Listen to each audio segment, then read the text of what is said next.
Hello everyone, welcome back to the channel.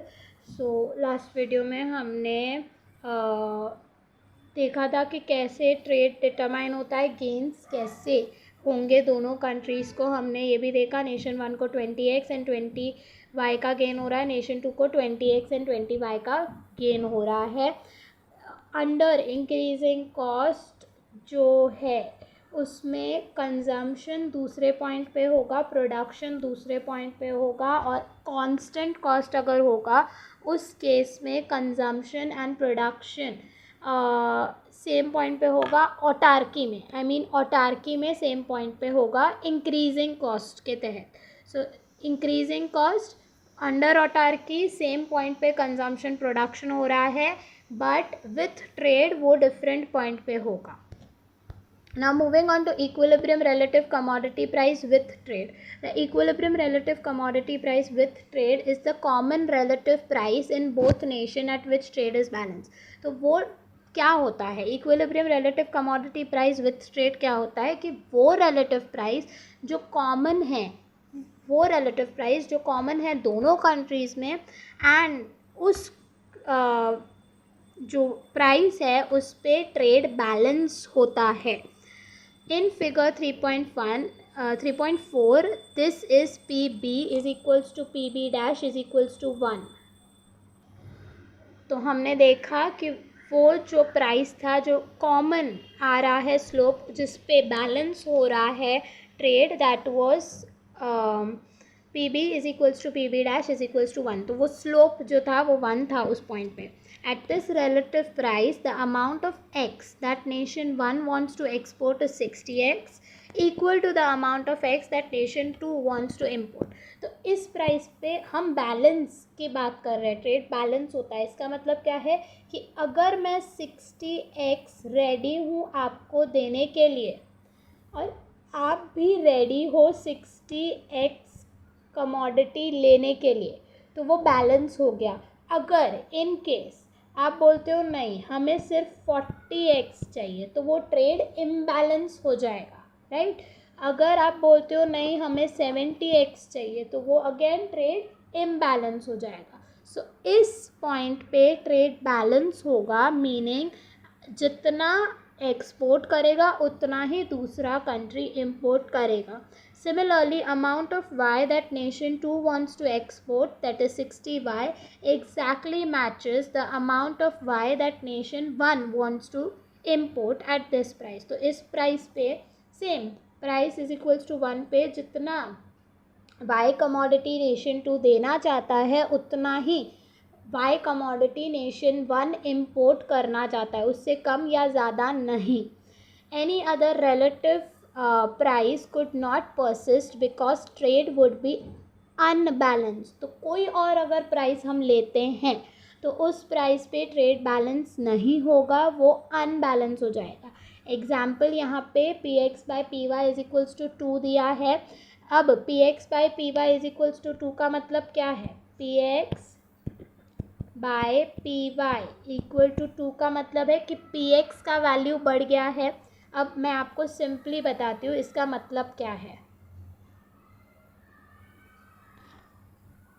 If पहले मैं px का जो वैल्यू था प्राइस ऑफ x था 50 rupees and price of y था 50 rupees. So px by P Y कितना हो गया? It's is 50 upon 50 which is 1। But अब px बढ़ जाता है। When px increases this becomes say for example 100, तो क्या होगा? और py सेम है, py इज इक्वल्स टू 50 ही है। सो px बाय py कितना होगा? 100 बाई 50 विच इज़ 2। सो अब हुआ क्या है, इस बेसिस पे आपको पता चल रहा है 2 हुआ है, मतलब px की वैल्यू बढ़ गई है। Price of x has increase.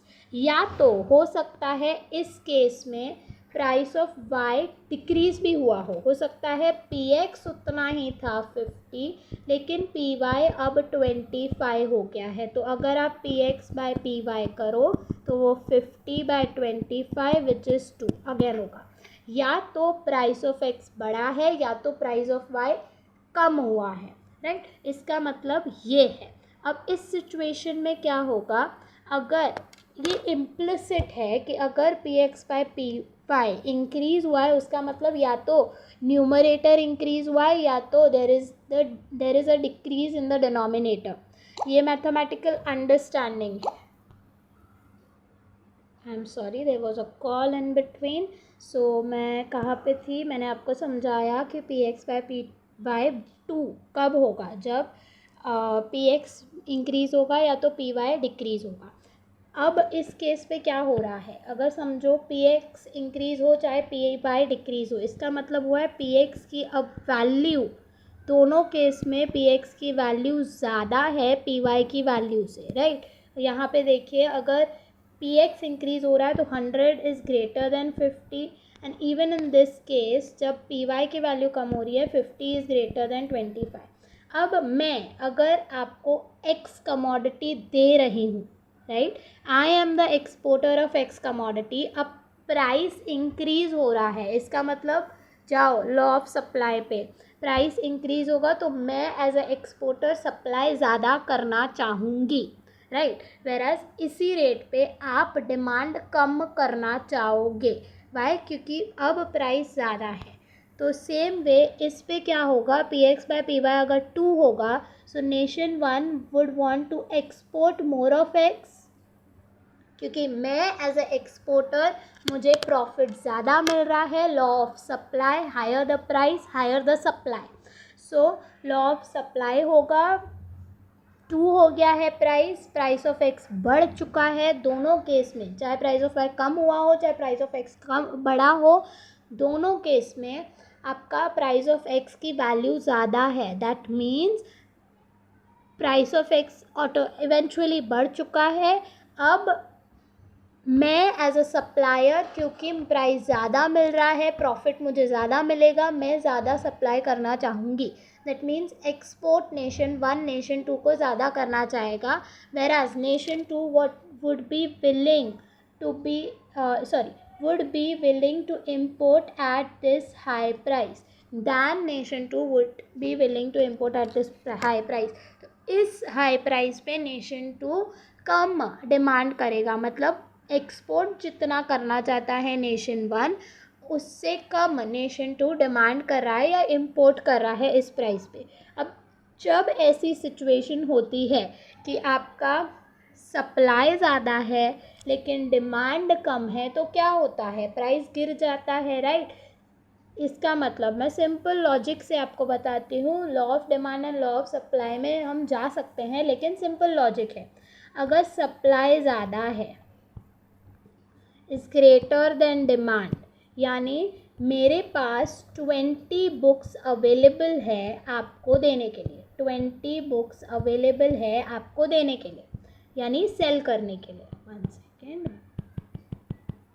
20 books available है आपको सेल करने के लिए, लेकिन there are only people who want 15 books या 10 बुक्स लेते हैं, 12 बुक्स लेते हैं, और वो सिर्फ इस प्राइस पे, अगर मैं एक का प्राइस 100 रुपीज़ दे रही हूँ तो वो सिर्फ 12 बुक्स डिमांड कर रहे हैं, नहीं आपका रेट बहुत ज़्यादा है, हम सिर्फ 100 बुक्स लेंगे। इस केस पे सप्लाई ज़्यादा है डिमांड कम है, तो मैं क्या करूँगी, मैं प्राइस घटा दूँगी, मैं बोलूँगी चलो ठीक है 50 रुपीज़ में ले लो, राइट, 50 रुपीज़ में ले लो, तो ये लोग बढ़ जाएंगे, डिमांड करने लगेंगे, तो सप्लाई इक्वल टू डिमांड होता जाएगा।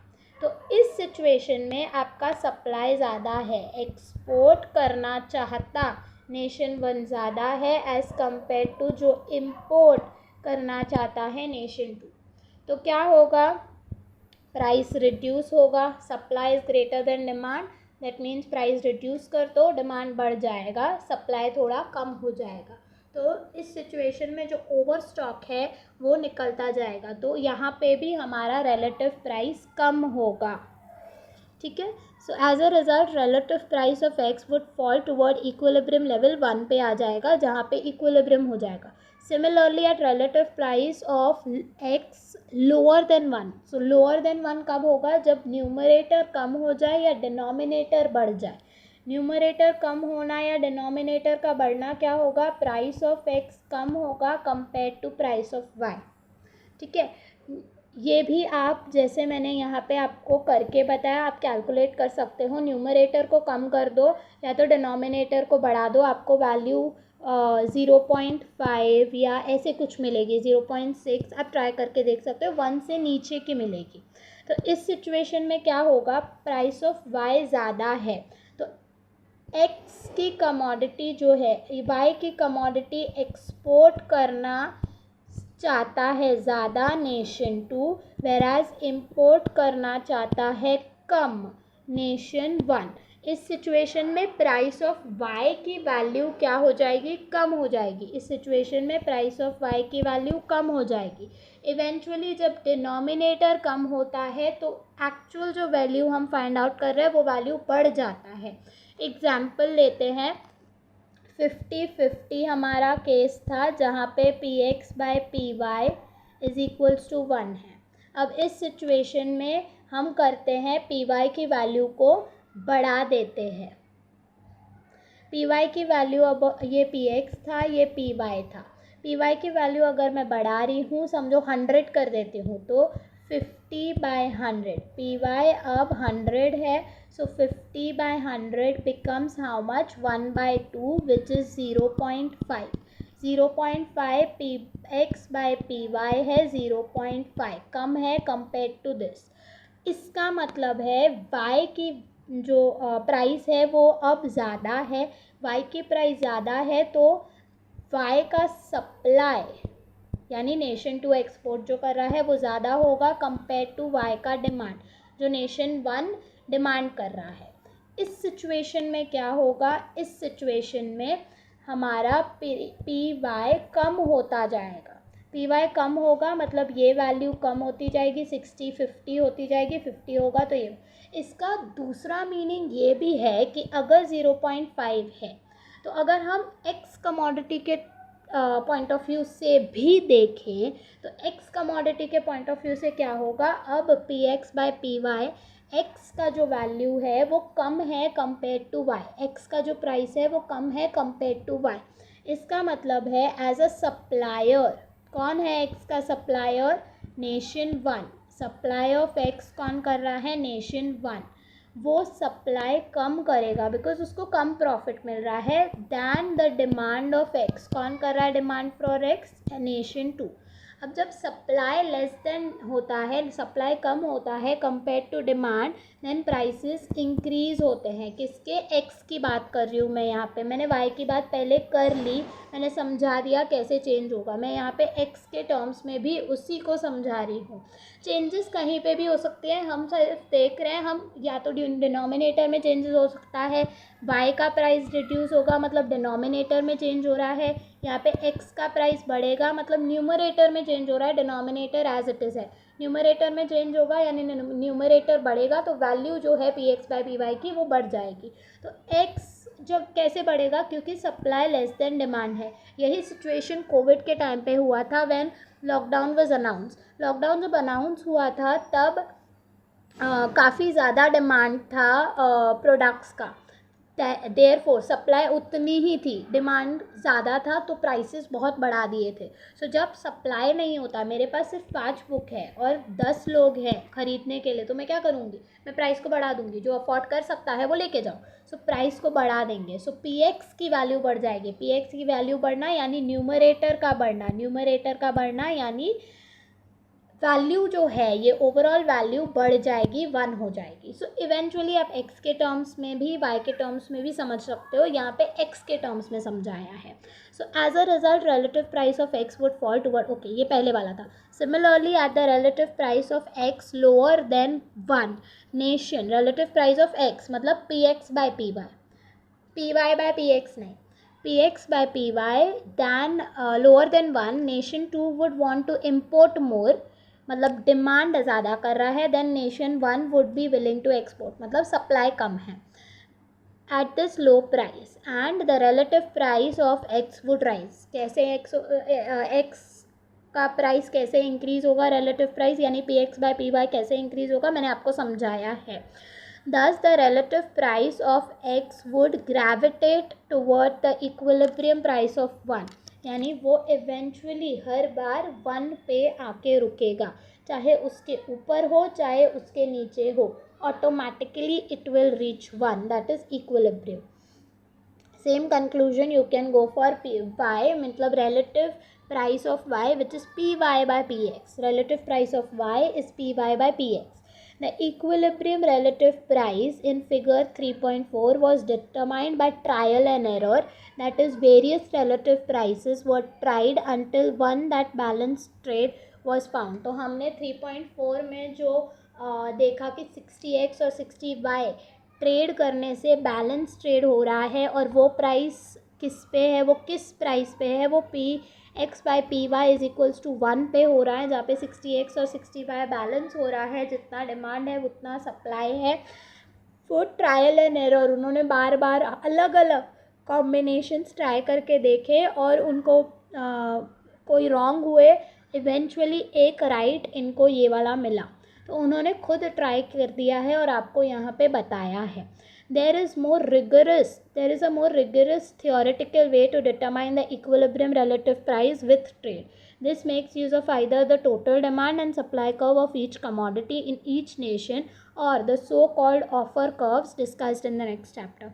Relative price दूसरे equilibrium relative price increasing cost के केस में दूसरे तरीके से भी फाइंड आउट होते हैं. मोस्ट रिगरस थियोरेटिकल वे है, बहुत डिफ़िकल्ट है वो थियोरेटिकल वे रीच करने के. एक उसमें ये है कि ऑफर कर्व्स यूज़ होते हैं जो हम नेक्स्ट चैप्टर में देखेंगे.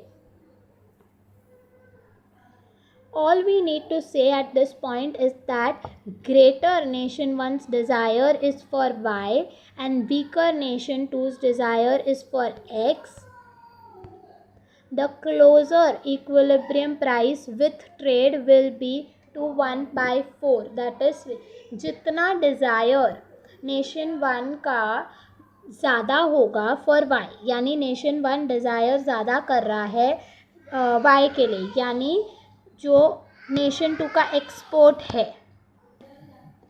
यानी जो कमोडिटी एक्सपोर्ट कर रहा है nation 2, and weaker is nation 2's desire is for x, यानी सिंपल नेशन 1 ज़्यादा डिमांड कर रहा है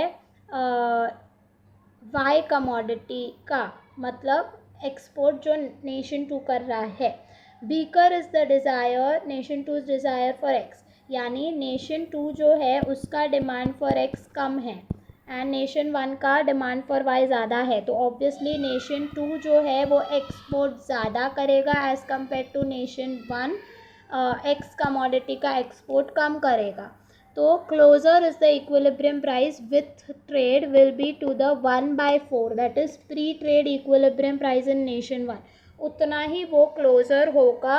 प्री ट्रेड प्राइस जो 1/4 था वो नेशन 1 का इक्विलिब्रियम प्राइस था ऑटार्की सिचुएशन में, वो उतना ही 1/4 के नियर बाय होगा. Then smaller will be the nation 1's share of gain. तो इस सिचुएशन में शेयर जो है नेशन 1 का, जो हमारा 20x और 20y गेन था and 20x and 20y nation 2 के लिए गेन था, नेशन 1 के लिए भी वही सेम गेम था, वो गेन कम हो जाएगा नेशन 1 के लिए, क्योंकि नेशन 1 अब जो है वो एक्सपोर्ट कम कर रहा है, इम्पोर्ट ज़्यादा कर रहा है, तो गेन कम हो जाएगा नेशन 1 के लिए.